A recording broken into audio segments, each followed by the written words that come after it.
الحمد لله رب العالمين وبه نستعين على أمور الدنيا والدين وصل اللهم على نبينا محمد وعلى آله وصحبه أجمعين وبعد أحبابي السلام عليكم ورحمة الله وبركاته ولي waxaan ku dhex jirnaa qanaa'imkii Allah subxaanahu wa tacaala inoo sakhiray ee bishii Ramadaan fursadda qaaliga ilaahayna makaniya jalla jalaaluhu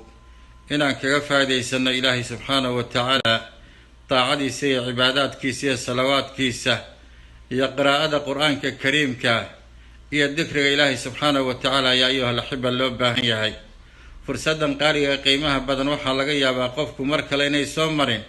ولهذا أيها الأحبة أن كفى ديسنا وقت جينا سي الله جل جلاله حياتنا أبركيه